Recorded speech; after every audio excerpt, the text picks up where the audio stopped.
The snow fell silently over Salem Falls, Massachusetts, on that cursed Christmas night of 1873.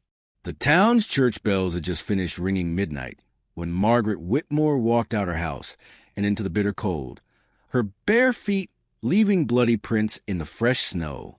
Her neighbors would later describe the scene as something from their worst nightmares. A woman in a torn nightgown, her hair wild and her eyes burning with an intensity that seemed to pierce through their very souls. What happened next would haunt this small New England town for generations to come.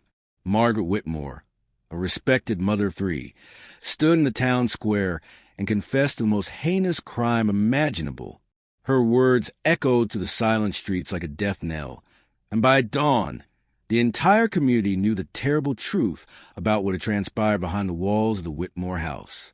But as we'll discover in this true account, Margaret's confession was only the beginning of a story so dark and twisted that it challenges everything we think we know about good and evil, about maternal love, and about forces that exist beyond our understanding. This is a story of why an entire town came to call her the Devil's Bride, and why her actions on that Christmas night may have been the greatest act of love a mother could perform. Margaret Whitmore had been the picture of respectability in Salem Falls. At 32 years old, she was known for her gentle manner with children, her devotion to the local Methodist church, and her skill as a seamstress. Her husband, John, was a successful merchant, and their 3 children, 8-year-old Sarah, 6-year-old Thomas, and 4-year-old little Mary, were the joy of the community. But on that Christmas night, as the townspeople gathered in the square after hearing her screams, they saw a woman transformed. Her once beautiful face was gaunt and hollow, her green eyes blazing with what many described as an otherworldly fire. Her voice, when she spoke, carried a clarity that cut through the winter air like a blade. "I have poisoned my children," she declared, her words falling like stones into the stunned silence. "I put arsenic in the apple pie we shared for Christmas dinner. Sarah, Thomas, and Mary are dead by my hand." The crowd recoiled as if struck. Mrs. Eleanor Hartwell, the town's midwife who had delivered all 3 Whitmore children, fell to her knees in the snow. "Margaret, what are you saying?" she cried. "Those children were like angels." Margaret's laugh was hollow, devoid of any warmth. "Angels," she repeated. "If you only knew what they had become, if you only knew what was growing inside them, feeding on their innocence, you would understand why I had no choice."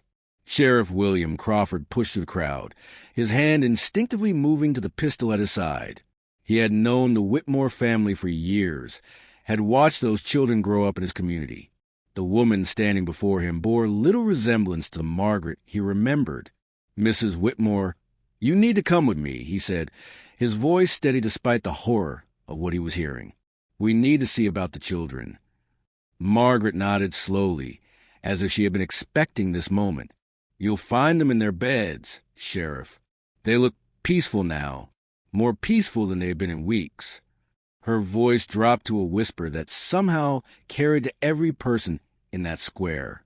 "I saved them from something far worse than death." As Sheriff Crawford placed the shackles around Margaret's wrists, she offered no resistance.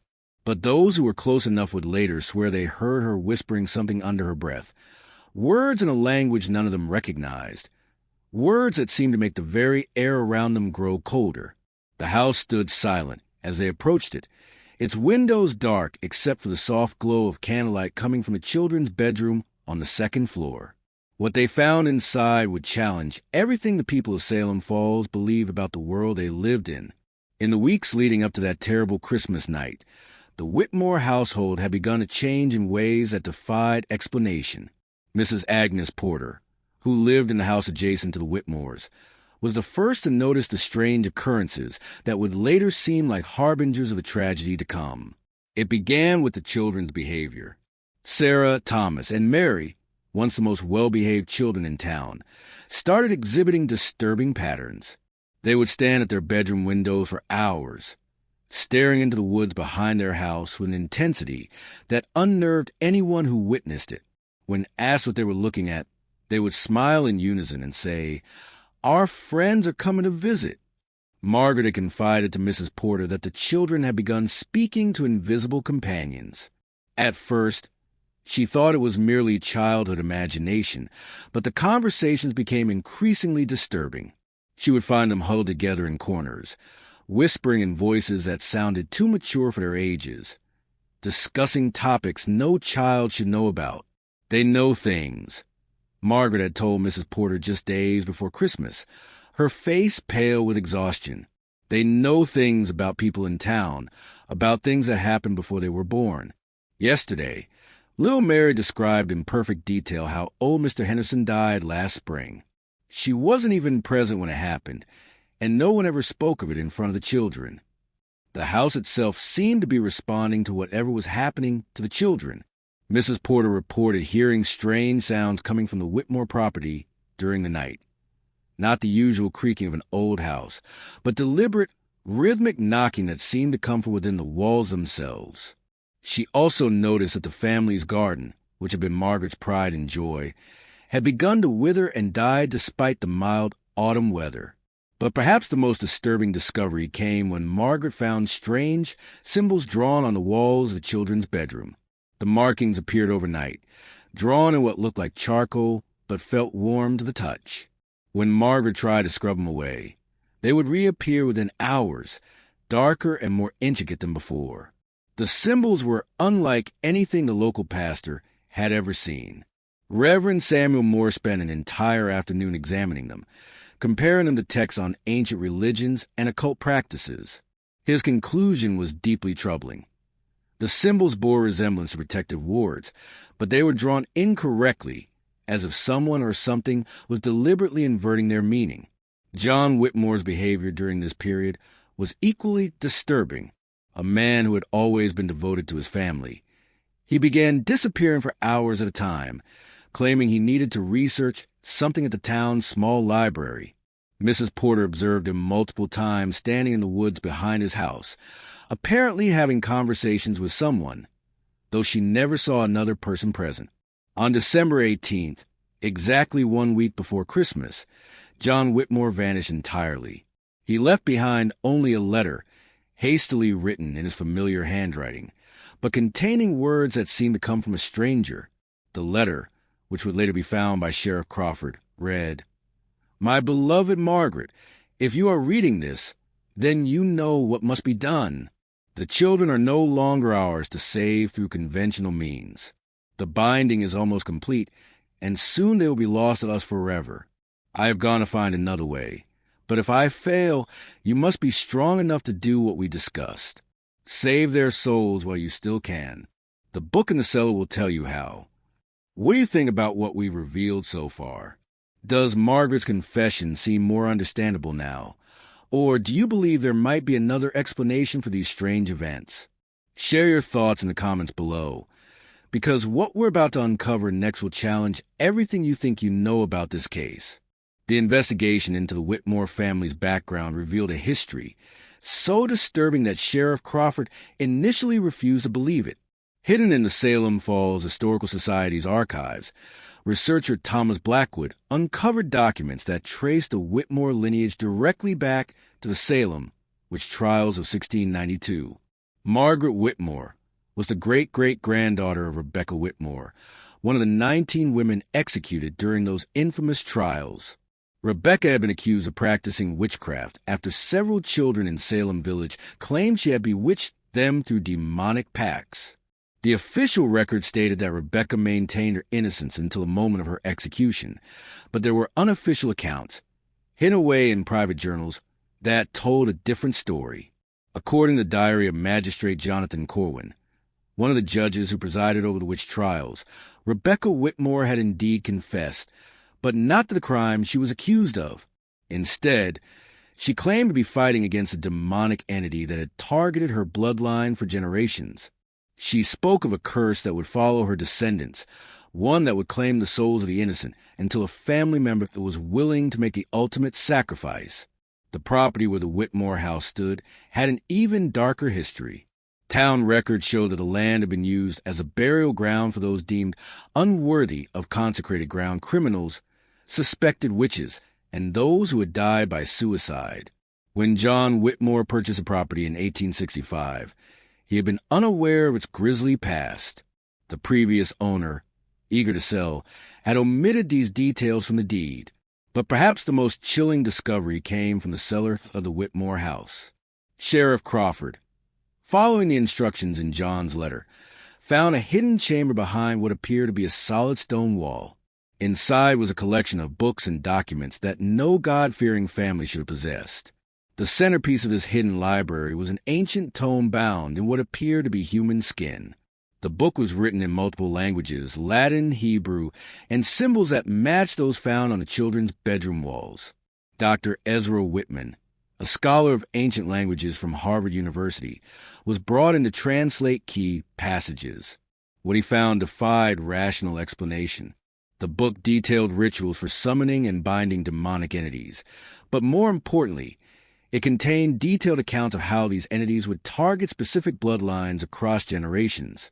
According to the text, demons would mark certain families, waiting for the birth of children with particular spiritual characteristics before attempting to possess them completely. The book also described the process of possession in horrifying detail. It wasn't a sudden overtaking, but a gradual corruption that would begin with whispers and visions, progress to behavioral changes, and culminate in the complete replacement of the child's soul with that of a demonic entity. Once the process was complete, the possessed individual would appear normal to most observers, but would work to spread the corruption to others. Most disturbing of all were the handwritten notes in the margins, clearly made by John Whitmore in the weeks before his disappearance. His increasingly frantic handwriting documented his growing realization that his children were exhibiting the exact symptoms described in the ancient text. His final note, written in a shaking hand, simply read, "God forgive me, but Margaret is right. There's only one way to save them now." Dr. Whitman also discovered correspondence between John and several scholars of the occult across New England.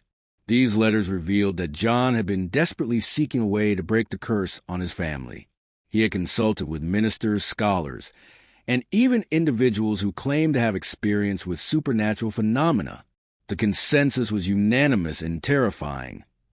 Once the possession process had begun, there was no way to reverse it through conventional means.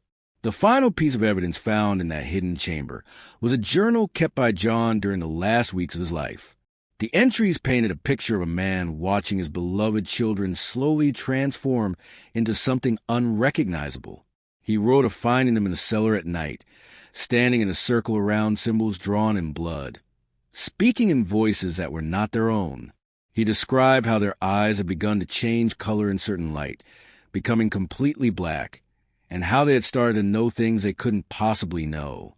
His last entry, dated December 17th, the day before his disappearance, contained a passage that will haunt everyone who read it. "Margaret weeps, but she understands now. We cannot save them as they are. We can only save their souls by releasing them before the corruption is complete. I have failed to find another way. Tomorrow, I will make one final attempt to confront the entity directly. If I do not return, Margaret knows what must be done. May God forgive us both for what we are about to do. We want to thank you for staying with us this far in this incredibly difficult story. We know these revelations are disturbing, but we assure you that the most important revelations are still to come. The truth about what really happened to those children will challenge everything you think you know about this case." When Dr. Harrison Pembroke, the county's most experienced physician, examined the bodies of the Whitmore children, his findings contradicted Margaret's confession in ways that defied explanation. There was no trace of arsenic in their systems. In fact, there were no signs of poisoning at all. What he found instead would haunt him for the rest of his life. The children appeared to be sleeping peacefully, their faces serene and unmarked by the agony typically associated with arsenic poisoning. But when Dr. Pembroke examined them more closely, he discovered markings on their bodies that no medical text had ever described. Each child bore identical symbols carved into their skin, the same symbols that had been appearing on their bedroom walls, but these markings seemed to have been made from the inside out. Even more disturbing was the condition of their eyes. When Dr. Pembroke lifted their eyelids, he found that the children's eyes had turned completely black. Not the clouded black of death, but a deep, light-absorbing darkness that seemed to move like liquid. He had never seen anything like it in 30 years of medical practice. The breakthrough came when Sheriff Crawford decided to confront Margaret with these findings. She had been held in the town jail for 3 days, refusing to speak to anyone except to repeat her confession. When Crawford told her about the lack of poison in her children's bodies, something changed in her demeanor. For the first time since her arrest, she showed emotion. "You think I'm lying?" she asked, tears streaming down her face. "You think I would confess to murdering my babies if it weren't true?" "Mrs. Whitmore, there was no arsenic in their systems. Whatever killed your children, it wasn't poison." Margaret was quiet for a long moment, staring at her hands. When she finally spoke, her voice was barely above a whisper. "Sheriff, what do you know about the nature of the soul?" Crawford was taken aback by the question. "I'm not sure I understand." "My children died from poison," Margaret continued, "but not the kind you're looking for. They were being poisoned slowly, day by day, by something that was eating away at their souls. By Christmas Eve, there was almost nothing left of who they really were." She looked up at Crawford, and he saw in her eyes a pain so profound it was almost physical. "What I gave them wasn't arsenic, Sheriff. It was a mixture I found in John's book, Blessed Water, crushed communion wafers, and herbs that were supposed to purify the spirit. I didn't poison them to kill their bodies. I poisoned the things that had taken residence inside them." Crawford felt a chill run down his spine. "What are you saying, Mrs. Whitmore?" "I'm saying that my children were already dead, Sheriff. What was wearing their faces, speaking with their voices, playing in our home, those weren't my babies anymore. They were something else, something that was using their bodies to walk in our world. The mixture I gave them was the only way to force those things to leave and allow my children's souls to find peace." To prove her point, Margaret asked Crawford to examine the apple pie that supposedly contained arsenic. When he did, he found that it had been made with ingredients that no poison could contaminate: holy water from the church, communion bread that had been blessed by Reverend Moore, and herbs that were traditionally used in purification rituals. But the most convincing evidence came from an unexpected source. Mrs. Porter, the neighbor who had been observing the strange occurrences at the Whitmore house, came forward with information she had been too frightened to share before. On Christmas Eve, she had witnessed something that challenged everything she believed about the natural world. She had seen the Whitmore children in their backyard at midnight, standing in a circle with their arms raised toward the sky. But they weren't alone. Standing with them were 3 figures that appeared to be made of shadow and smoke, figures that mimicked the children's movements perfectly. "I watched for nearly an hour," Mrs. Porter told Sheriff Crawford, her voice shaking. "The children were moving like puppets, and those shadow things were controlling them. When Mrs. Whitmore came outside and saw what was happening, she screamed so loudly I thought she would wake the dead. The shadow figures turned to look at her, and Sheriff, I swear to you, they had faces that were nothing but empty holes where eyes should be." Mrs. Porter described how Margaret had run back into the house and returned with a tray containing 3 slices of pie. She watched as Margaret approached each child individually, speaking to them in a voice too low to hear. As each child ate their slice of pie, the shadow figures began to writhe and twist as if in pain. One by one, they dissolved into the night, letting out sounds that Mrs. Porter described as the screaming of the damned. "The moment those things were gone," Mrs. Porter continued, "the children collapsed. But, Sheriff, for just a moment before they fell, I saw their real faces again. They looked at their mother with such love and gratitude. They knew what she had done for them." The complete truth about the Whitmore family tragedy emerged when John Whitmore's body was discovered 3 weeks later in the woods behind the family property. He had not abandoned his family as many had assumed, but had died attempting to confront the demonic entity that had targeted his children. The circumstances of John's death were as disturbing as everything else connected to this case. He was found kneeling in the center of a complex ritual circle, surrounded by religious artifacts and protective charms from multiple faith traditions. His body showed no signs of violence, but his face was frozen in an expression of absolute terror. In his hands was a letter, written in his own blood, addressed to Margaret. The letter revealed the full scope of the supernatural assault on the Whitmore family. John had discovered that the demon targeting his children was the same entity that had been pursuing his bloodline for over 200 years. It had failed to claim Rebecca Whitmore during the witch trials because she had died before the possession could be completed. Now it had returned to finish what it had started, using her descendants as vessels to enter the physical world. John's research had revealed that the entity grew stronger with each generation it corrupted. If it successfully possessed the Whitmore children, it would gain enough power to spread its influence throughout Salem Falls and beyond. The creature fed on innocence, and children's souls provided the purest form of spiritual energy it needed to manifest fully in the mortal realm. The children began showing signs of possession 3 months ago. John had written in his blood letter, "At first, I thought I could fight it through prayer and conventional means. But the thing is too strong, too patient. It has been planning this for decades, waiting for the right moment when our bloodline would produce children with the spiritual sensitivity it required." John described how he had attempted to perform an exorcism himself, using rituals he had found in the ancient books. But the entity had been expecting this. Instead of being banished, it had used John's attempt against him, turning his own spiritual energy into a weapon that ultimately killed him. His final words to Margaret were both heartbreaking and terrifying.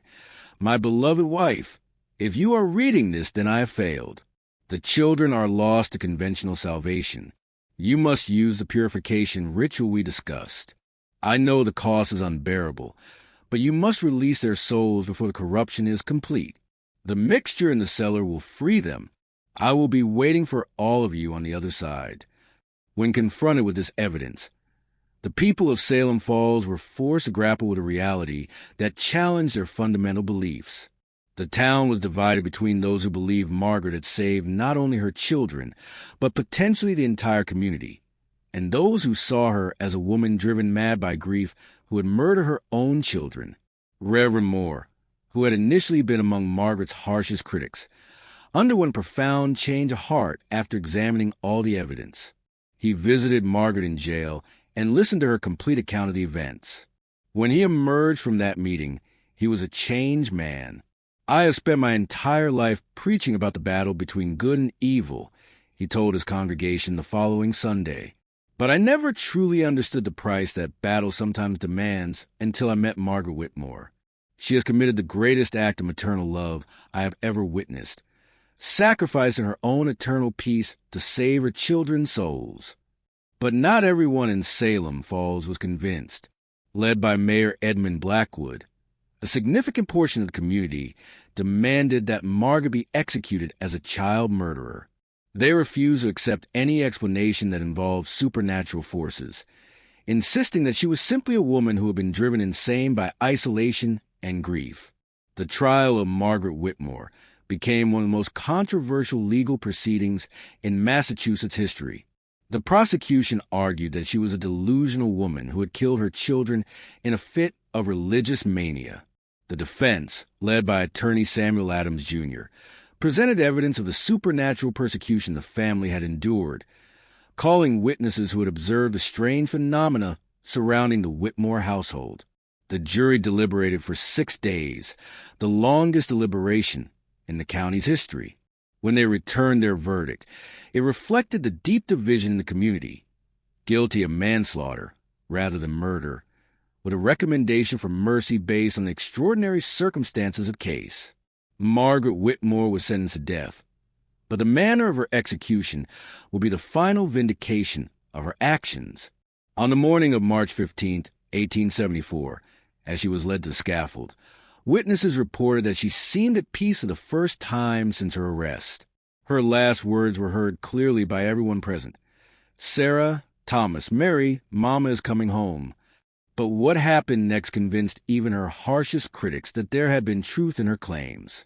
As the flames began to consume her, Multiple witnesses reported seeing 3 small figures made of pure light standing beside Margaret on the scaffold. The figures appeared to be holding her hands, and those close enough could hear the sound of children's laughter mixing with the crackling of the fire. Margaret Whitmore died with a smile on her face, and in her final moments, witnesses said her face was transformed, appearing years younger and filled with a peace that seemed to emanate from within her very soul. The story of Margaret Whitmore forces us to confront questions that have no easy answers. In a world where we often see things in simple terms of right and wrong, her case challenges us to consider whether there are circumstances so extreme that our normal moral guidelines no longer apply. Was Margaret Whitmore a murderer who killed her own children, or was she a mother who made the ultimate sacrifice to save their souls from a fate worse than death?